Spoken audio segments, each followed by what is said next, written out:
कहानी ईश्वर तो ही अन्नदाता है।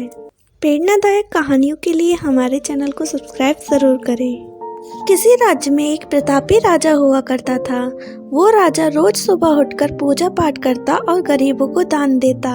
अपने इस उदार व्यवहार और दया की भावना की वजह से राजा पूरी जनता में बहुत लोकप्रिय हो गया था। रोज सुबह दरबार खुलते ही राजा के यहाँ गरीबों और भिखारियों की लंबी लाइन लग जाती थी।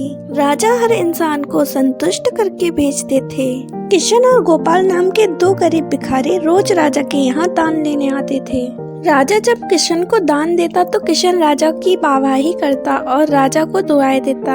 वहीं जब राजा गोपाल को दान दे देता तो वह हर बार एक ही बात बोलता, हे ईश्वर, तू बड़ा दयालु है, तूने मुझे इतना सब कुछ दिया। राजा को उसकी बात थोड़ी बुरी लगती। राजा सोचता, दान में देता हूँ और ये गुणगान उस ईश्वर का करता है। एक दिन राजकुमारी का जन्मदिन था। उस दिन राजा ने दिल खोलकर दान दिया। जब किशन और गोपाल का नंबर आया तो राजा ने पहले किशन को दान दिया और किशन राजा के गुणगान करने लगा। लेकिन राजा ने जैसे ही गोपाल को दान दिया, वे हाथ ऊपर उठा के बोला, हे ईश्वर, तू ही अन्नदाता है। आज तूने मुझे इतना दिया है, इसके लिए प्रभु तुझे धन्यवाद देता हूँ। राजा को यह सुनकर बड़ा गुस्सा आया। उसने कहा कि गोपाल, मैं रोज तुम्हें दान देता हूँ, फिर तुम मेरे बजाय ईश्वर का गुणगान क्यों करते हो? गोपाल बोला, राजन, देने वाला तो ऊपर बैठा है, वही सबका अन्नदाता है, आपका भी और मेरा भी। यह कहकर गोपाल वहाँ से चला गया। अब राजा ने गोपाल को सबक सिखाने की सोची। अगले दिन जब किशन और गोपाल का नंबर आया तो राजा ने किशन को दान दिया और कहा, किशन, मुझे गोपाल से कुछ बात करनी है, इसलिए तुम जाओ और गोपाल को यहीं छोड़ जाओ। और हाँ, तुम अपने पुराने रास्ते से मत जाना। आज तुमको राजमहल के किनारे से जाना है, जहाँ से मैं गुजरता हूँ। किशन खुशी खुशी दान लेकर चला गया। राजमहल के किनारे का रास्ता बड़ा ही शानदार और खुशबू से भरा था। संयोग से राजा ने उस रास्ते में एक चांदी के सिक्कों से भरा घड़ा रखवा दिया था। लेकिन किशन आज अपनी मस्ती में ही मस्त था। वो सोच रहा था कि राजा की मुझ पर बड़ी कृपा हुई है, जो मुझको अपने राजमहल के रास्ते से गुजारा। यहाँ से तो मैं अगर आंख बंद करके भी चलूँ तो भी कोई परेशानी नहीं होगी। यही सोचकर किशन आंखें बंद करके रास्ते से गुजर गया। लेकिन उसकी नज़र चांदी के सिक्कों से भरे घड़े पर नहीं पड़ी। थोड़ी देर बाद राजा ने गोपाल से कहा कि अब तुम जाओ, क्योंकि किशन अब जा चुका होगा, लेकिन तुमको भी उसी रास्ते से जाना है जिससे किशन गया है।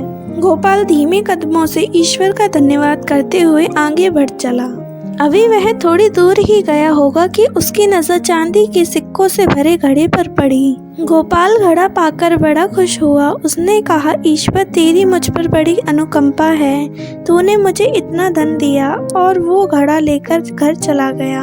अगले दिन फिर से जब गोपाल और किशन का नंबर आया तो राजा को लगा कि किशन घड़ा ले जा चुका होगा, इसलिए उसने किशन से पूछा, क्यों किशन, कल का रास्ता कैसा रहा? राह में कुछ मिला या नहीं?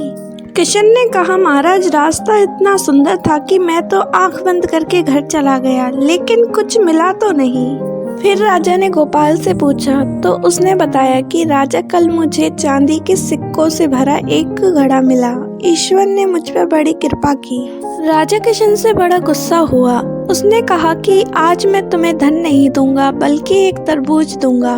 किशन बेचारा परेशान तो था, लेकिन कहता भी तो क्या, चुपचाप तरबूज लेकर चल पड़ा। उधर राजा ने गोपाल को रोजाना की तरह धन दान में दिया। किशन ने सोचा, इस तरबूज का मैं क्या करूंगा, और यही सोचकर वो अपना तरबूज एक फल वाले को भेज गया। अब जब गोपाल रास्ते से गुजरा, उसने सोचा कि घर कुछ खाने को तो है नहीं, क्यों ना बच्चों के लिए एक तरबूज ले लिया जाए। तो गोपाल फल बेचने वाले से वही तरबूज खरीद लाया जिसे किशन बेच कर गया था। अब जैसे ही घर आकर गोपाल ने तरबूज को काटा तो देखा उसके अंदर सोने के सिक्के भरे हुए थे। गोपाल ये देखकर बड़ा प्रसन्न हुआ और ईश्वर का धन्यवाद देते हुए बोला, हे ईश्वर, आज तूने मेरी गरीबी दूर कर दी, तू बड़ा दयालु है, सबका अन्नदाता है। अगले दिन जब राजा दान दे रहा था तो उसने देखा कि केवल अकेला किशन ही आया है, गोपाल नहीं आया। उसने किशन से पूछा तो किशन ने बताया कि कल भगवान की कृपा से गोपाल को एक तरबूज मिला जिसके अंदर सोने के सिक्के भरे थे। वह गोपाल तो अब प्रसन्न हो चुका है। किशन की बात सुनकर राजा ने भी अपने हाथ आसमान की ओर उठाए और बोला, हे ईश्वर, वाकई तू ही अन्नदाता है। मैं तो मात्र एक जरिया हूँ, तू ही सबका पालनहार है। राजा को अब सारी बात समझ आ चुकी थी। शिक्षाप्रद और अच्छी कहानियों के लिए हमारे चैनल को सब्सक्राइब करें, वीडियो को लाइक करें, शेयर करें और कमेंट बॉक्स में कमेंट भी करें। जब तक हम मिलते हैं आपको एक और नई कहानी के साथ।